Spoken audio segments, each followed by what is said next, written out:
Welcome to this video. Here I have the Toshiba T2130CS, and since the last time you saw this computer I have made a couple of changes. Oh, this light's really quite good. For example, I've now installed MS-DOS, I've reformatted it, and there's quite a few good games on here, and of course no DOS installation of mine would ever be complete without a copy of WordPerfect, which I probably should have started from the C drive. Whoops. Now, one thing that I did notice on this laptop actually, you may remember me talking about the release catches at the front, wondering what they were for. Now I've actually pinged them both up, and after having a wee bit of a play about with this machine, I've determined what the use is.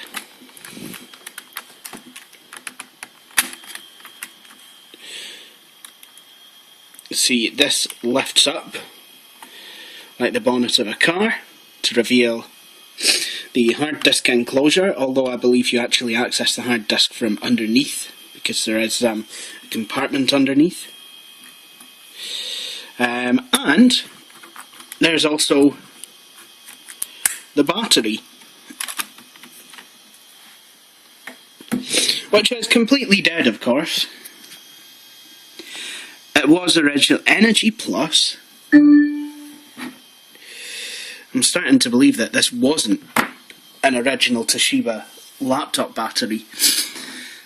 Energy Plus, NIMH battery pack, and it has 3,500 milliamp capacity. Now, I'm not too sure what laptop batteries of today have. It's quite bad, is that? But never mind. But what I'm going to do is I'm just going to pop this back in, making sure this wee tab is out. Now I can just push this back into place and then drop down these catches, and then that's fine. I kind of like how the battery's stored there. It means you can swap it out without having to turn the machine upside down or stuff like that. So what I'm going to do is I'm just going to exit out of WordPerfect. Do I wish to save the document? No. Do I wish to exit? Yes. I've installed a couple of games on here.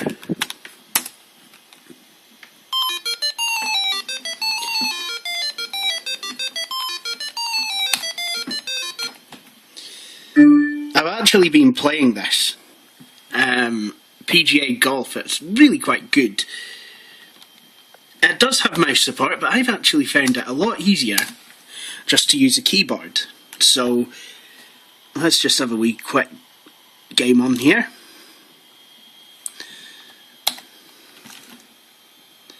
Give you the wind direction. So probably might need to counteract. And away she goes.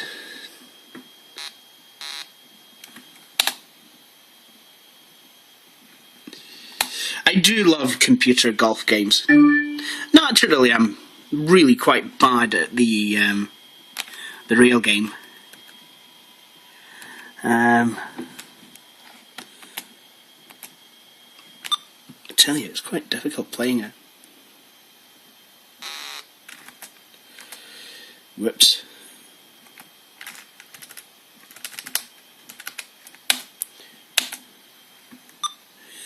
There we go.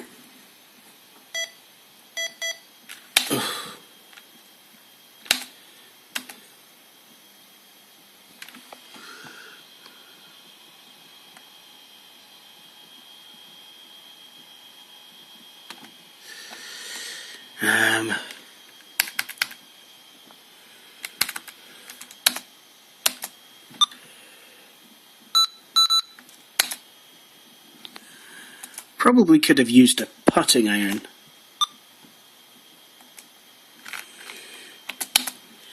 See, I'm not really good at this game either, but hey. Whoops. Yeah, so I'm 3 over par. Yeah, and the PC speaker beat can be a wee bit annoying, but apart from that, it's a really quite good game.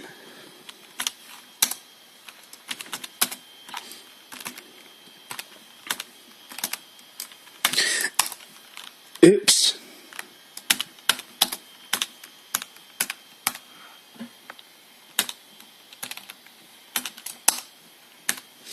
I've also been playing a game, well, it's a Simpsons game.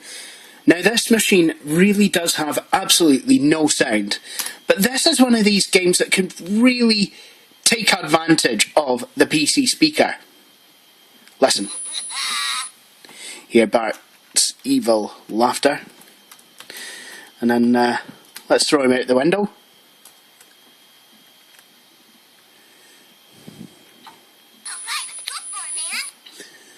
And then you hear him go, "All right, let's go for it, man." Now, unfortunately, I'm really not good at this game. Where is that? Die. Why don't you die? That would be awful generous of you if you just died.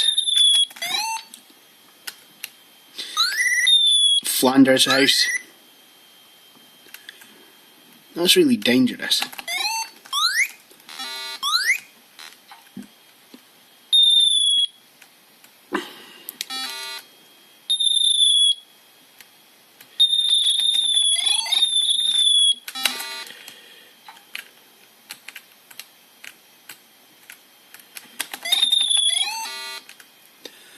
Okay, can I not enter?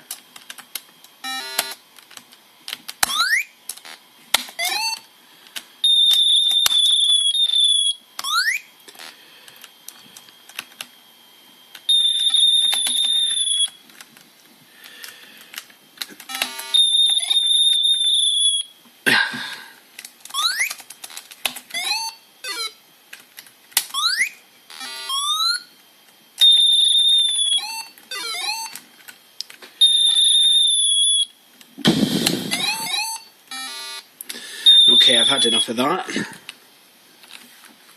Not the sort of game you play in the same room as your parents, so you might get annoyed with all the sounds. But it's really quite good. I think it was, I'm not too sure the copyright date. Let me just load it back up again.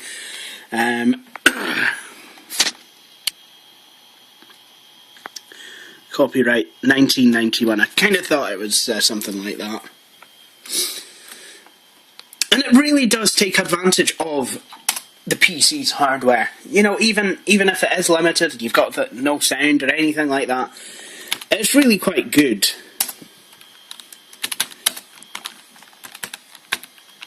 And what would a gaming... Oh.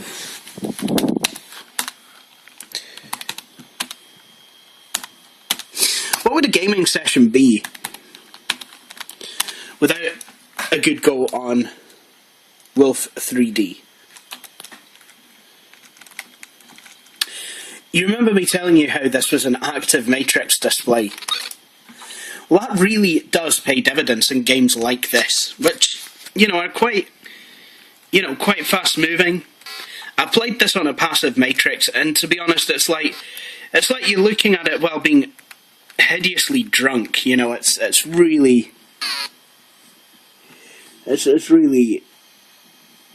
Oh dear, there's no control key on the right on this machine. Oh dear, it's That's going to make it awful difficult for me to actually play this game one-handed.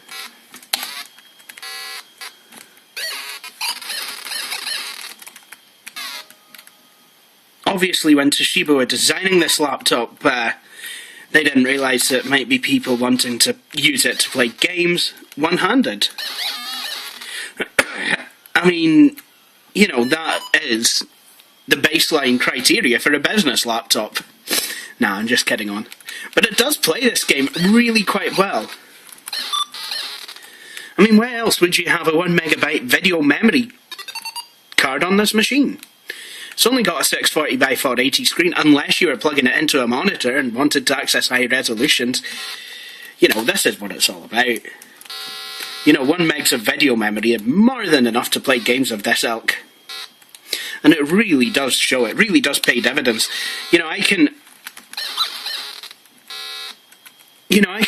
play this at full screen, and it's, I mean, I don't know if you can see any or anything, but you know, I've looked and there just seems to be no lag or flicker or anything like that. It's just perfect, unadulterated MS-DOS gaming. It's the sort of thing that can make you feel good if you're in a wee bit of a downward slump in the morning. Just open up one of these and play old games. What more could you want? Really? Apart from that noise not happening. That does get quite annoying. Right.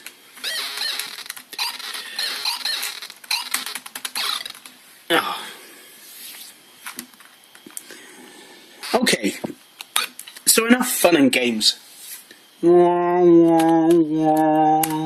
Games. Now we're going to go and install Windows.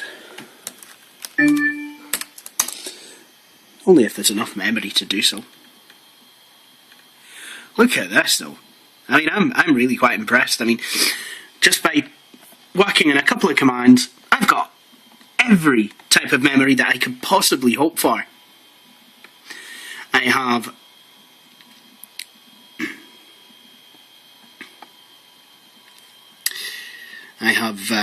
conventional, upper, reserved, and XMS. I've even got some EMS memory. Look at this.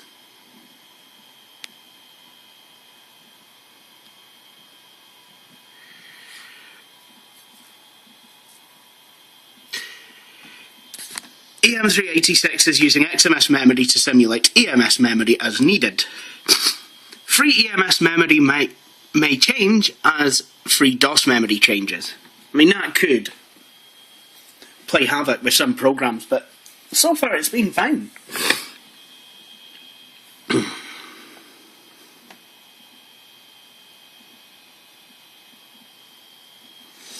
Okay, so let's try and install Windows 3.1. It might need to reboot, but to install Windows tonight, I'm using a Packard Bell CD-ROM, because that just happens to be one with Windows that I have.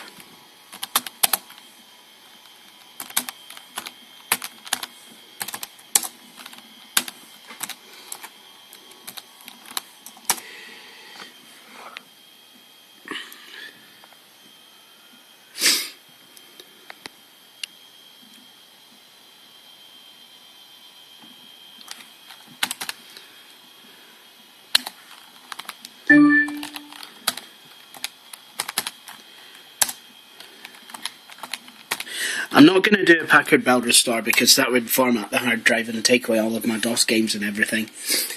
And install all the Packard Bell software. I mean, there's nothing wrong with the Packard Bell software, but let's be honest about these things. Packard Bell configurations are made for Packard Bell desktops, generally with multimedia in them, not Toshiba laptops that don't have any form of inbuilt CD driver sound. Obviously, I'm using my external CD drive, or as I like to call it, Albus. I do have a USB power one here. It's the same one that Billy Corr has. I call this one Aberforth.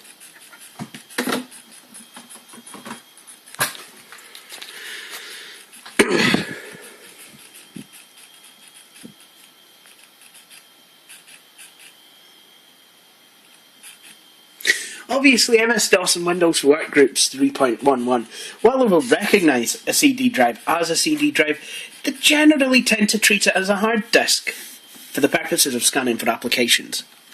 Okay, so what we're going to do is I'm going to go for a custom setup here. We recommend that you set up Windows for Windows in the directory. No, I don't think I will be setting that up in there. What was ever wrong with C:\\Windows? Hey? Obviously it's doing that because this is, to all intents and purposes, a customized installation. So at the moment we're not going to set up any of the drivers just yet, because they're all on a different CD. What we are going to do though is we're going to set up the keyboard layout. So basically use your arrow keys. What you're going to do is you're going to use your arrow keys to select it, hit the enter button, and I'm going to scroll down and select British because this is a British keyboard layout. It's different from the US because we have the quote sign here, the @ sign here. The hash key is obviously slightly different. And we have the pound symbol. Now, when American people say the pound sign, what they're actually referring to is what we call the hash symbol. So if you're ever using if you're ever on an American hotline and it says, oh, use the pound sign, don't be looking for one of these, because you'll not find one.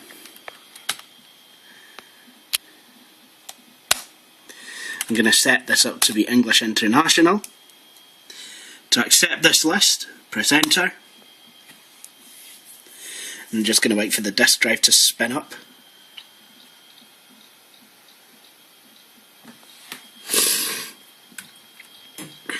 Now, generally speaking, people will most likely be installing this from floppy disk. So right now, I would be doing all the disk swapping nonsense. But because I'm installing this from a CD-ROM, look how quickly it's going. Okay, it's not anywhere near as quick as if it was running in virtual PC, but then again, this computer does not have a dual-core 3.2 GHz processor in it. It's a 486DX475. Okay, and now we're into the graphical portion of Windows setup. And it's going to now look and try and find some Ethernet cards, but it won't find any, and I'll tell you for why. I put them over here. Entire stinker. Okay. Now if this was the Packard, if I was doing this the Packard Bell way, it would register it to preferred user at preferred organisation. Preferred customer, sorry. But I'm doing this the J. Wakefield Computers way, so I'm going to register it to me. Oh, how narcissistic.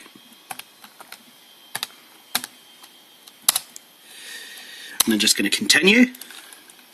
I'm not going to set up printers, but I will set up applications on the hard disk. And this is going to show, and by doing that, I'm going to be able to show you some of the card tricks that Windows 3.1 has up its sleeve. So I'm just going to click continue here. I'm going to go for a full install of everything.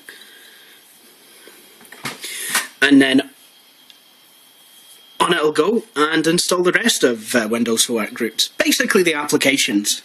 And there's a billboard here. Welcome to Microsoft Windows for Workgroups 3.11. Exclamation mark. If you're new to Windows, see a guided tour of Microsoft Windows in the user's guide. Now I've read one of those user's guide. They're massive. I love it. I do believe I have something quite similar. I know I've got a Packard Bell user's guide. Do you know what? Let's have a wee look while I'm waiting for this to do its thing.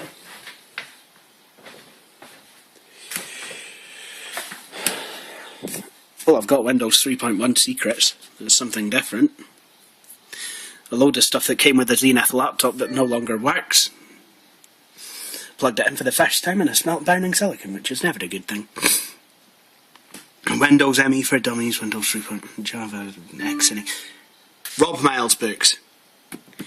Couldn't live without him. If you aren't into program, get his books. Okay, so maybe I don't have the Windows 3.1 user's guide. That's a shame. Maybe I just dreamt that I had it. And I am amazed at this screen, even in a very bright light, like this daylight lamp. You know, the screen, even under this daylight lamp, it still shines bright and true.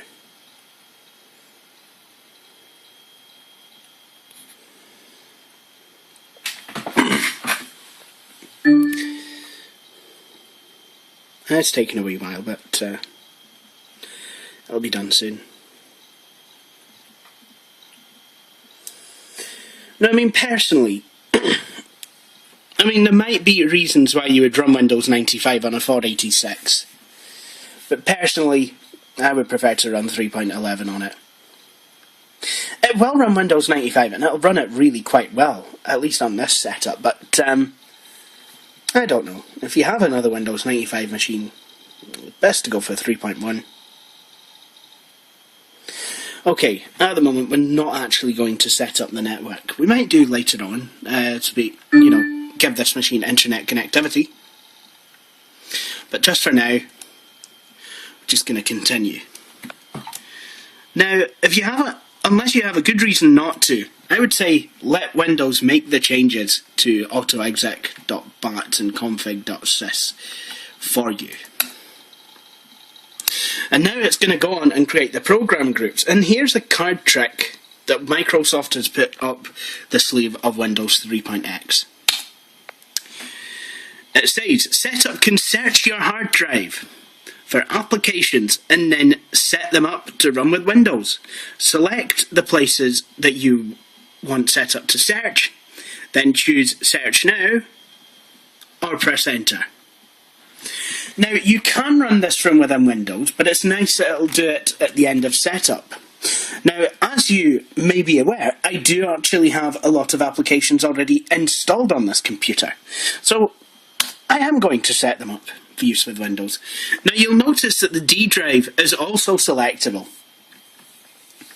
Don't have it search the CD-ROM drive, because it'll set up shortcuts and what have you for applications that a lot of the time just will not be accessible. I personally would not recommend that. So it's on programs that it's not sure of, it'll say, well, what is it? Now, I know this to be the MS-DOS editor. Also, I know this to be WordPerfect.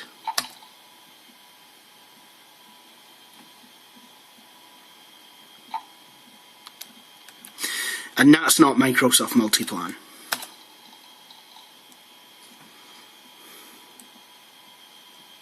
So what I'm going to do is I'm just going to bump all that lot in there.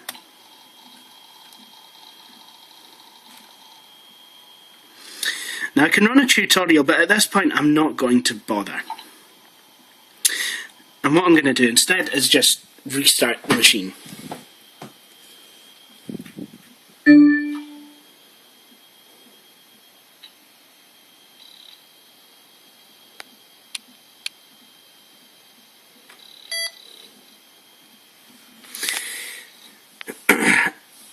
I mean, I'm going to be honest here. I mean, I thought it would probably run a wee bit quicker with MS-DOS than it does, but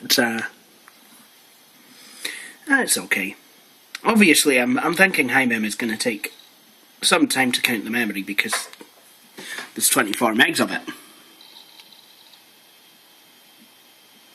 There we go. Now, to access Windows, any version of Windows under 95 or in 95 and 98, if you do find yourself in MS-DOS and need to get back to Windows, you can type WIN and press Enter.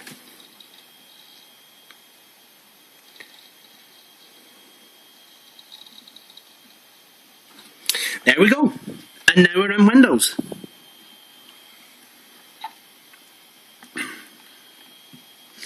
Now let's have a look at some of the applications. And you'll see, do you know what, I'm going to arrange the icons so they fit nicely in the window. That they actually,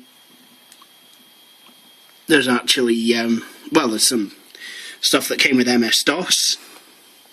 And we have WordPerfect set up. None of the games have been set up because generally it's best if you don't run games from within Windows. But WordPerfect will run absolutely fine, not a problem. And it'll even run in a window. Now, how's about that?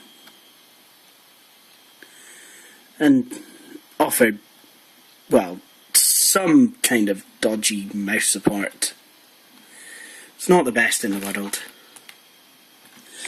But, you know, hey, it's better than nothing. Okay, so what I'm going to do now, I think, is I'm going to go and get the driver CD and I'm going to install those. But before I do, there's something that I want to show you in MS-DOS setup. Now, MS-DOS 6.22 does bundle some applications that are designed for use with Windows, which is quite considerate of it.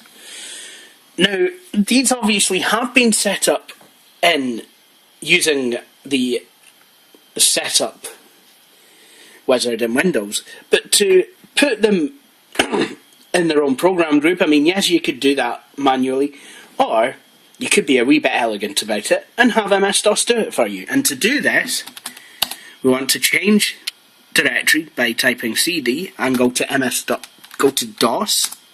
And then what we want to do is type setup/E for some reason. And then it'll say, welcome to setup. You have chosen to configure the optional Windows programs on your computer. To configure the programs on your computer now, press enter. To learn more about setup before continuing, press F1. To exit setup, please press F3 without configuring the programs. I'm just going to click enter, well, press enter. Setup has determined that your current DOS files are in the following directory. Press enter, and it'll tell you where it thinks Windows files are. It got it right, which is nice. Pressing enter again, and it'll say the optional programs have been configured for use with Windows. Press enter to exit MS-DOS 6.22 setup. And that is nice. You know, and that won't generally take long because literally all it's doing is making a program group, which I can now show you.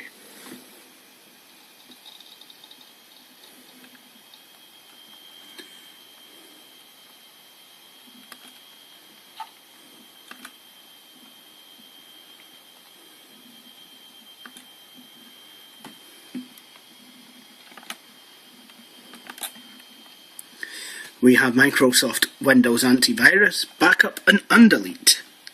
Let's have a look at antivirus.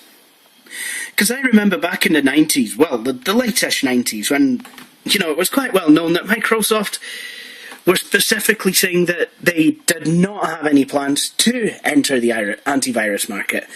And yet there they were in 1992 with their own antivirus program. There was no real updates for it. In fact, I'm not entirely sure what it could detect. Pretty sure I know what it couldn't detect, and that's pretty much everything, but, you know, it must have been there for a reason. Obviously, Microsoft did then enter the antivirus market again with OneCare, which was really quite short-lived, and, you know, it kind of lives on in Microsoft Security Essentials. But let's scan this machine for some nasty viruses. Let's see if I have any nasty viruses. I'm going to go detect and clean, just in case.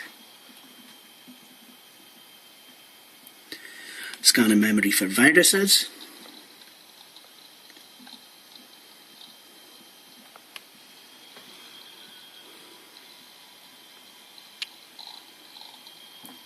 And I kind of like the design of this program, how it's kind of got watermarked pictures in the background.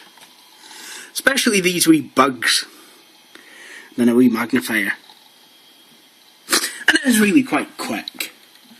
But then again, I mean, the hard drive is only just a wee bit over half a gigabyte. Well, it's not, actually, no, it's not even half a gigabyte.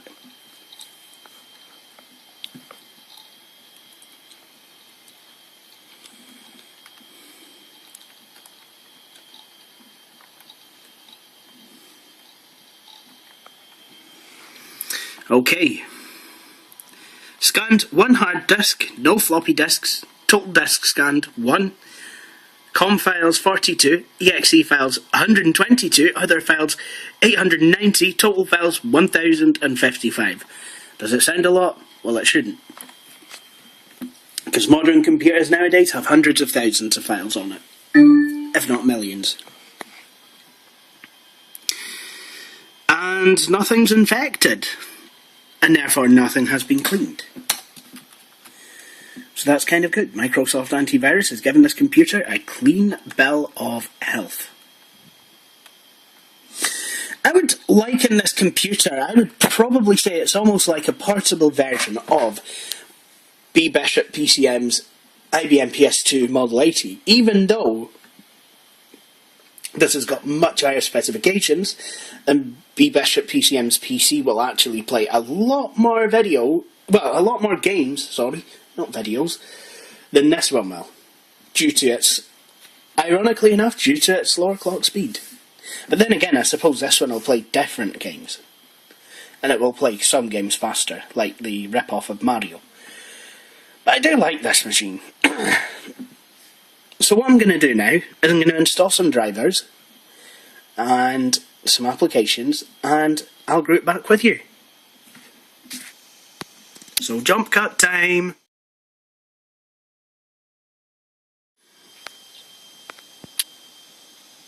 So here I am, guys. I've now installed all the drivers. However, it did kind of take a wee bit of doing for the display driver, because when I unzipped the display driver from Toshiba's website, all the items weren't where they needed to be, and they weren't named how they needed to be. So basically what I've had to do is kind of bodge it a wee bit. And in some cases, I've had to just rename another file to kind of emulate what it should be. This should be vdgx16.drv, but vgdx15 was missing, so I basically just renamed them. You know, I was taking a gamble, and I could have completely garfunkeled my Windows installation, but luckily it actually worked. Because Toshiba bodged their drivers, I didn't see any harm in bodging the installation process. And instead of using the setup program, I actually did have to use I had to install it the old-fashioned way by renaming one of the files OEM setup.exe. So I mean that really was quite something, you know. Because if I try running the setup program normally, I get that. And I mean,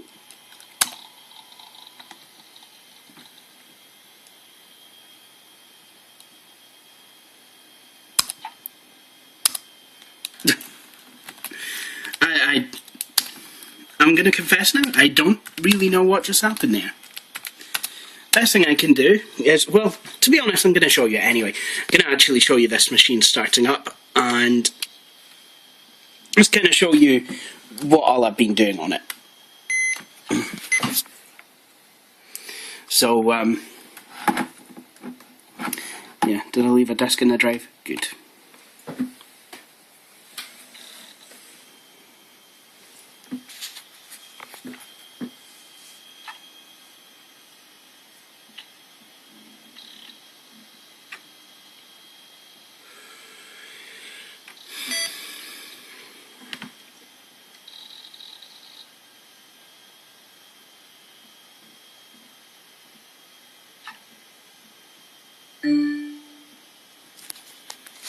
Oops. The hard disk is kind of making some sort of clicky sounds. I don't know if... I've had laptop hard disks do that before. I don't know if it's spinning down. Why it would be spinning down in the middle of loading up DOS, I really do not know. But that's okay, I do have a spare hard disk of this ilk, should I need it. Okay, so that's MS-DOS loaded up with the CD-ROM drivers for that drive. Now, I have all the games on it that I was showing you earlier. And I did move Golf into it, PGA Golf Tour into its own folder.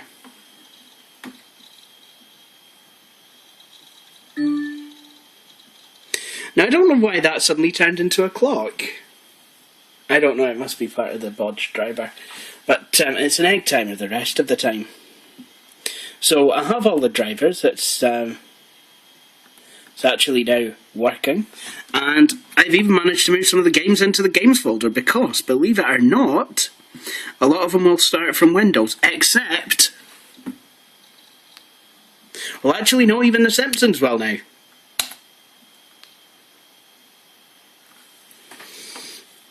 And you know, I couldn't even get that to start from DOS. Everybody do the Bartman. Look at this, Bart's breakdancing.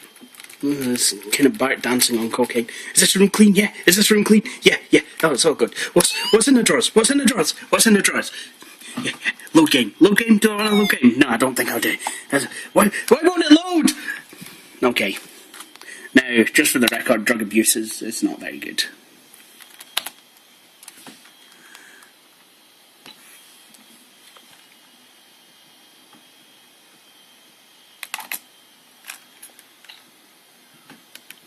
And we also have Wolfenstein 3D. It's kind of a refreshing change to be able to load these things from Windows, because generally in virtual machines that tends to work about as well as negotiations with the Russian mafia.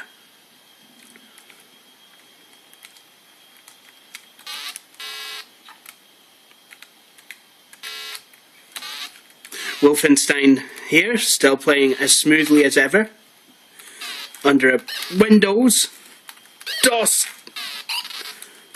enhanced mode session.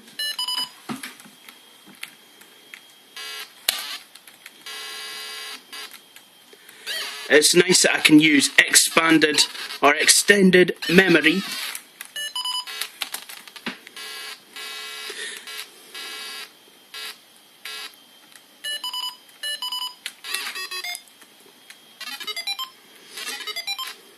Do you know, it's a lot better playing this on the compact because there is a control key on the right side.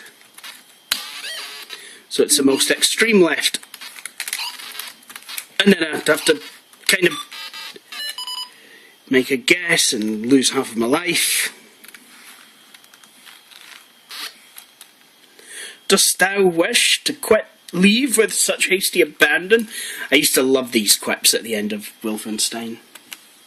And of course we've got some Windows games like Hearts, so I could just log on to what it calls the Microsoft Hearts network and play some Hearts. Let's trade a king, a 10 and another 10.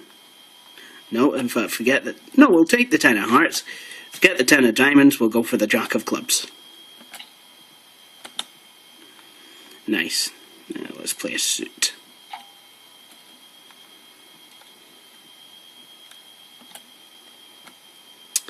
Play the 2 of clubs instead. That's very nice.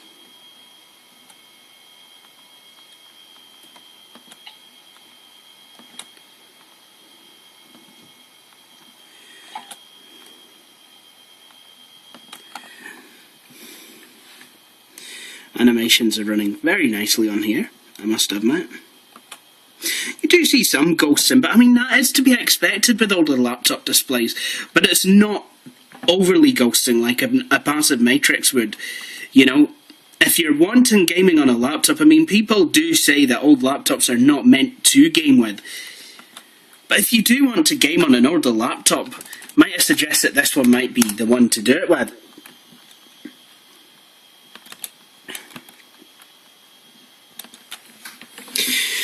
I mean, where portables and gaming is concerned, you know, if you...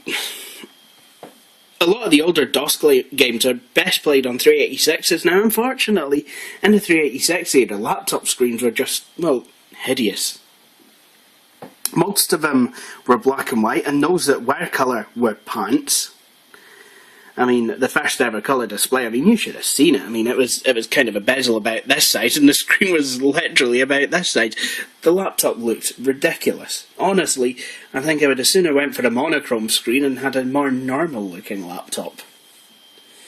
But then again, you know, if you just have to have colour, you know, I mean, colour is nice on a laptop, I'll be honest.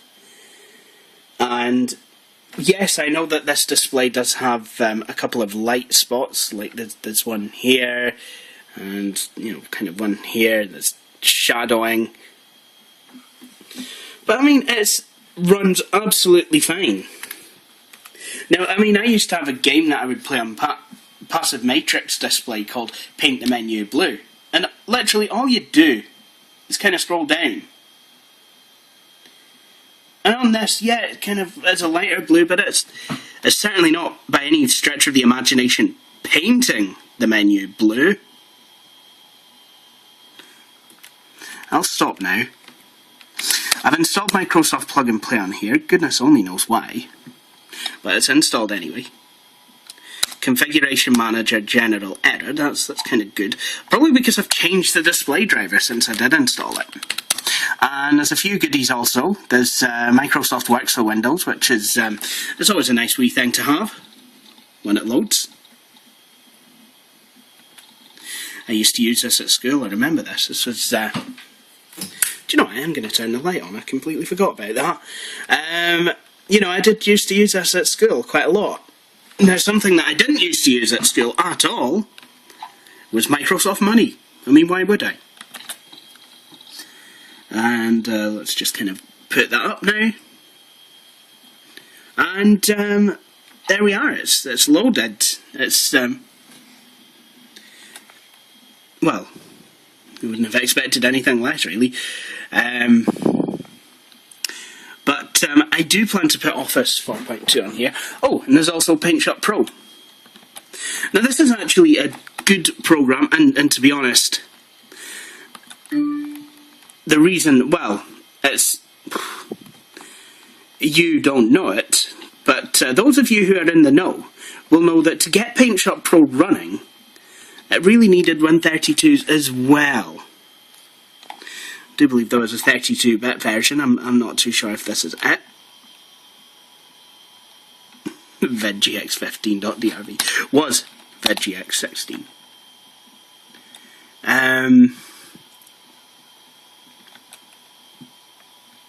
I mean, PaintShop Pro is actually really very, very good for the drivers. Not drivers, for print screen. Because what I can literally do is I can capture a full screen print. So let's set one up here. I think what I'm going to do is I'm going to have accessories running in the background. Oh, applications. It's good that I've got a full site, isn't it? Yeah. Well, what site I have got, you know, I am thankful for because, you know. Yep. And then maybe I'm going to have games running in the foreground. Very nice. Now, to actually make the screenshot happen, I believe on this version of PaintShop Pro it's the F11 key. And I was right, and look what it's done. It's actually made that screenshot.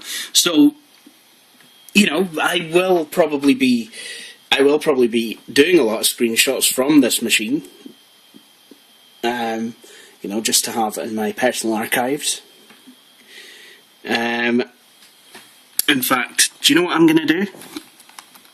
I'm going to be right back with PaintShop Pro. I'm just going to go into File Manager. Darn it. I'm going to go into File Manager. And I'm just going to click on there. And I'm going to click on my name, the folder that I I made earlier. And I'm going to type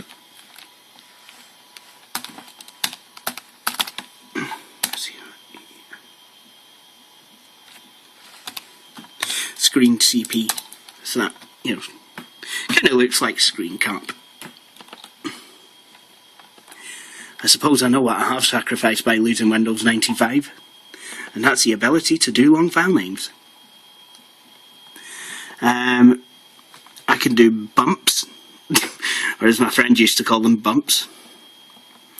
And this actually has support for JPEGs, which is blooming excellent. So what I'm going to do, I'm going to call that Progman, after the program manager. And with it being a JPEG, I should be able to fit a lot of these onto a floppy disk. Now, just very, very quickly, actually I wonder, I don't have double space active, but I do wonder, nah, it won't actually show me the pie chart disk space.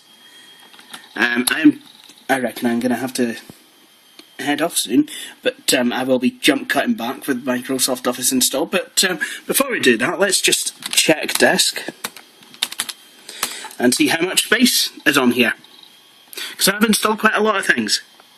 So total is 655,360 total bytes free.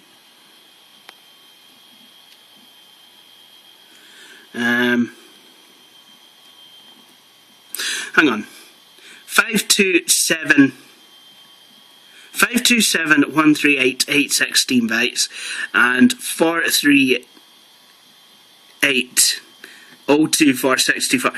So basically I've got around about 400 megabytes free. I've used 100 megabytes, which is quite a bit, but then again, considering, you know, what all I've got on here, you know, I've got a full, you know, I've got a Windows 3.1 installation plus quite a few games. And, you know, I'll be putting a lot more games on here. But I do plan to install Office, because I don't think a Windows installation is complete without it. So, I will cut back once I have done that. So, yeah. If you want to pause the video here and get yourself a cup of tea or something, please feel free to do so. I know I will.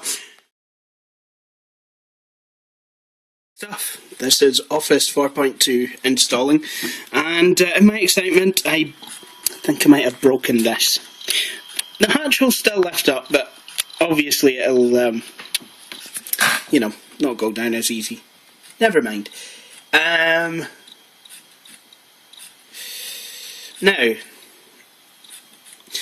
it's exciting stuff in 486 land, because my good friend Billy Carr has just got himself one of the compact all-in-one machines. I'm not jealous at all. Not really, no. 90s compact, 486. Perfect for gaming. No, I'm being serious, it will be. It's got a CD-ROM drive, speakers.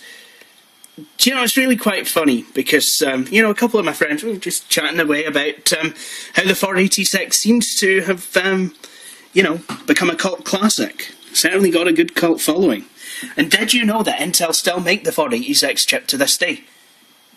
If anyone from Intel's listening, just send us a truckload. I live at I live in Jay's house, and that's in Scotland. So yeah, Intel, just send us a truckload of 486s. Love them. DX4s are brilliant. Don't send any of the SX rubbish. I've yet to own a DX4 100. I would like to. Unfortunately, I do seem to, whoops, having a couple of slight issues with a couple of files. Hopefully that won't cause too many problems. So far it's been, you know, literally images and spreadsheets and, you know, kind of documents. If it's system files, it's going to be trouble. But I will group back with you once this is installed.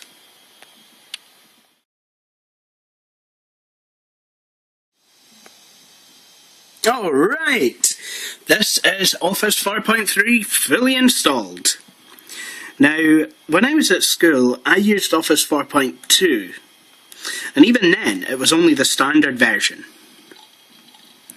I remember one break time I was on the computers, and I discovered this program, Microsoft Word. And, you know, ever since I discovered it, you know, I really... you know, I basically kind of, you know, it was kind of love at first sight, as it were. Obviously, I don't actually love a program, but you know what I mean.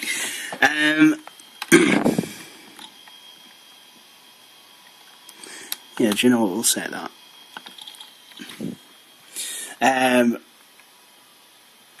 But I mean, I think that this is actually an absolutely amazing bit of software.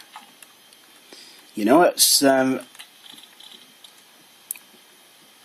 got Microsoft Word, Excel, PowerPoint, but I've never used Office Professional. Well, I've used Office Professional, I've used Access, but I've never used the professional version of this version of Office, or, you know, any similar versions. So, the first time I ever saw Access 2.0 was actually on a Dell Latitude XPI, the one that I had to fix back in 2004. And I have to be honest, Access 1.0 doesn't look very different to this version, and, well, to be honest, between this version and Access 2003, really very little has changed. Okay, there was a fancier kind of Outlook style bar in Access 2003, but, you know, if you had to go from version of Access, a modern version of Access, back to this one, it would be pretty easy to adapt. Less easy to get used to, I think, would be PowerPoint.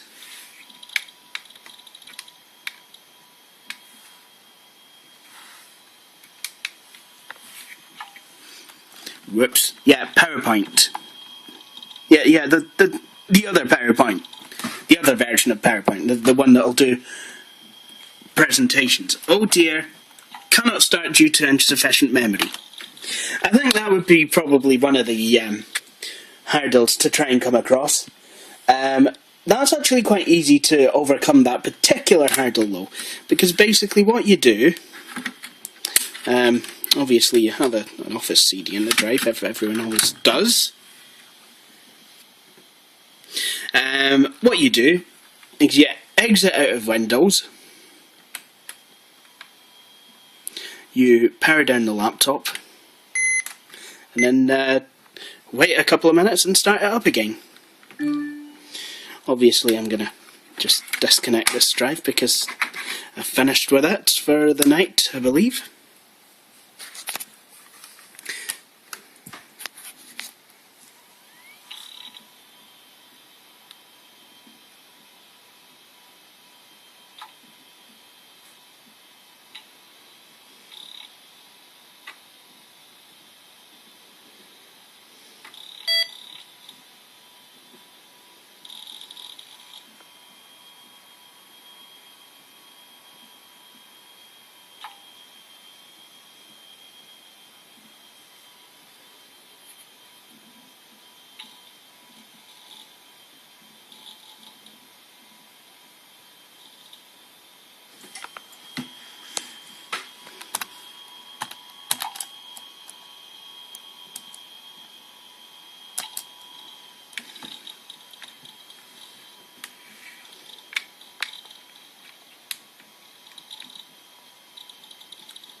And these cue cards come up the first couple of times you actually start Office. Well, start the Microsoft Office toolbar. Now, will PowerPoint run? No, it blinking won't, and I don't understand why. It's probably too much loaded in the DOS memory.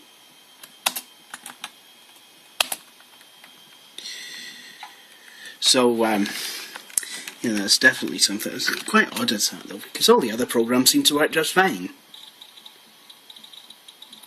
So So probably will have to reconfigure the DOS memory, you know, try and make more available for Windows.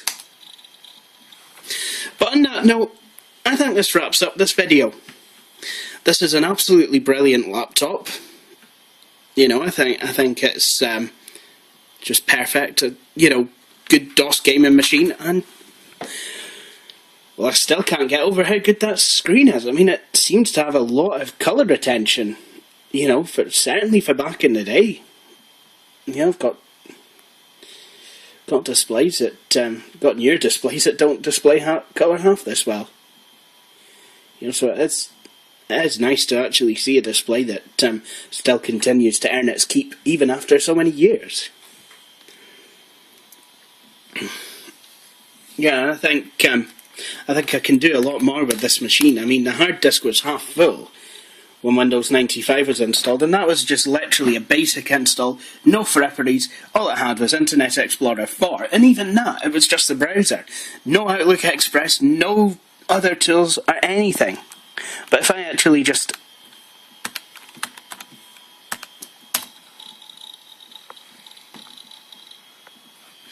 check disk, we have 345,735,168 bytes free. And basically what I can do is translate that into megabytes. Office 4.3 is quite a large program. Well, basically, it is one of the larger things to install. Actually bigger than Windows.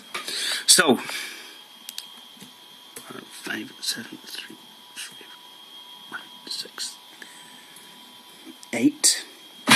And then what I'm going to do is divide that by 1024 to get the value in kilobytes. Whoops. Hang on a moment. I've done something wrong here. And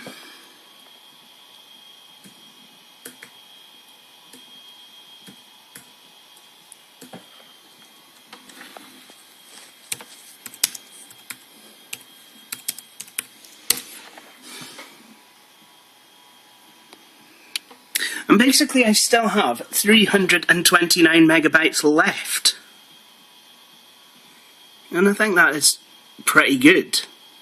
329 megabytes out of, if I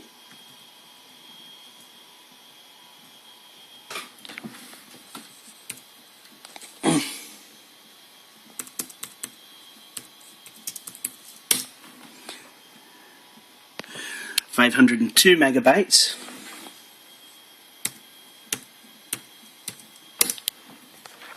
leaving me with 173 megs. Now, admittedly, I have less hard disk space than when I started, but look what I have on it. I have Office 4.3, Windows WorkGroups 3.11, and a few games, you know? And there's things like Microsoft Works, Microsoft Money, and PaintShop Pro on here. Okay, even with Windows WorkGroups 3.11, it might be nice to have even more hard disk space, but, hey, you know, for a 502 megabyte hard disk, you know, it's not actually half bad. And I guess this kind of, you know, this kind of leads us on to something here.